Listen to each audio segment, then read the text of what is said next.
శ్రీ మాత్రే నమః వారాహి దేవ్యై నమః. అందరికీ నమస్కారం అండి. అందరూ ఎలా ఉన్నారు? నేనైతే చాలా బాగున్నాను.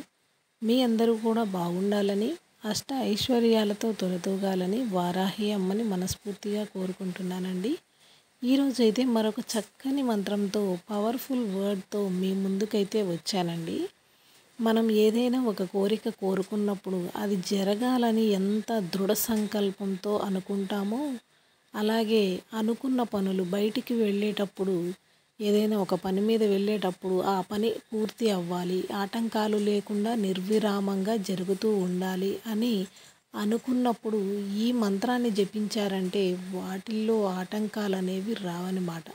మనం కోరుకున్న కోరికలు అనేవి కూడా వెంటనే తీరిపోతాయి. కాబట్టి దానికోసమైతే ఒక పవర్ఫుల్ మంత్రాన్ని అయితే చెప్పబోతున్నానండి. అలాగే ఈరోజు మనకి ఒక సబ్స్క్రైబర్ అయితే కామెంట్ చేశారండి. తను కోరుకున్న కోరిక అనేది నెరవేరిందని.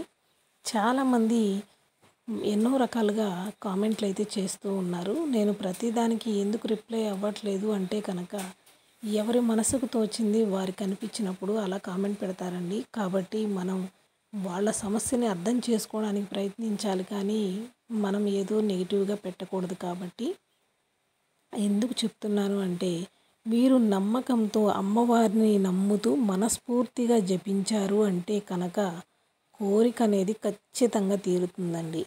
అలాగే వాళ్ళు చెప్పారు, ఫోన్లో చూసాము, ఏదో ఒకసారి అనుకుంటే సరిపోతుంది కదా అని చాలామంది అనుకుంటున్నారండి. అలా అయితే అస్సలు జరగదు. ఎప్పుడైనా సరే మనం మనసులో ఒక పనిని తలుచుకొని ఒక కార్యక్రమాన్ని మొదలుపెట్టినప్పుడు, ఇది నువ్వు చేయగలవు తల్లి, మా చేత దీనిని ముందుకు నడిపించగలవు, మేము నిన్ను నమ్మి దీనిని మొదలుపెట్టాము, నీవే మాకు సర్వస్వం, నీ యొక్క ఆశీస్సులతో ఇది మంచిగా ఎదగాలి అని అమ్మవారిని కోరుకుంటూ కనుక, జపిస్తూ కనుక మంత్రాన్ని పఠించారు అంటే అది ఎలాంటి పనైనా ఖచ్చితంగా జరిగి తీరుతుందండి. ఇందులో ఎలాంటి నిస్సందేహము లేదు. ఇప్పుడైతే మాత్రం మీరు పని మీద బయటికి వెళ్ళినప్పుడు ఆ పని సజావుగా జరగాలి, కోరిన కోరిక అనేది తీరాలి అనుకుంటే మంత్రాన్ని అయితే ఇవ్వబోతున్నాను. ఈ మంత్రాన్ని మీరు పీరియడ్ టైంలో కానీ, నాన్ వెజ్ తిన్నప్పుడు కానీ అస్సలు జపించవద్దండి. అమ్మవారి యొక్క మంత్రాలు అనేవి బీజాక్షరాలతో కూడుకున్నవి కొన్ని ఉన్నాయి కాబట్టి జపించకూడదు అని ప్రత్యేకంగా చెప్పడం జరిగింది. అలాగే ఉదయం 5 గంటల లోపు కానీ, రాత్రి 7 గంటలు దాటిన తర్వాత కానీ మంత్రాలు అనేవి జపించడానికి ప్రయత్నం చేయండి. ఇప్పుడైతే మంత్రాన్ని మీకు స్క్రీన్ పైన స్క్రోల్ చేసి చదివి వినిపిస్తానండి. అలాగే కొంతమందికి చదవటానికి రావట్లేదు, నోరు తిరగట్లేదు, కష్టంగా ఉంది అనుకున్న వాళ్ళు ఏదైనా ఒక బుక్ పెట్టుకోమని ఇంతకుముందు వీడియోల్లో కూడా చెప్పానండి. అలా బుక్ పెట్టుకున్నప్పుడు ఆ బుక్లో ఒక పేపర్ పైన 108 సార్లు అనేది ఖచ్చితంగా రాయండి.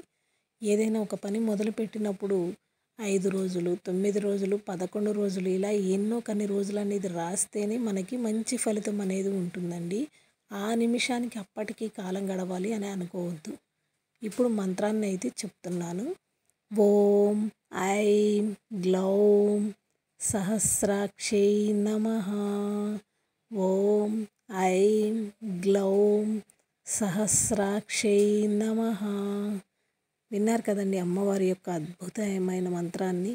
ఖచ్చితంగా మీ యొక్క పనులు అనేవి సజావుగా సాగాలి, ఎలాంటి ఆటంకాలు రాకుండా ఉండాలని అమ్మవారిని మనస్ఫూర్తిగా కోరుకుంటున్నానండి. మన ఛానల్ని ఫస్ట్ టైం చూసినట్లయితే సబ్స్క్రైబ్ చేసుకోండి. స్వస్తి.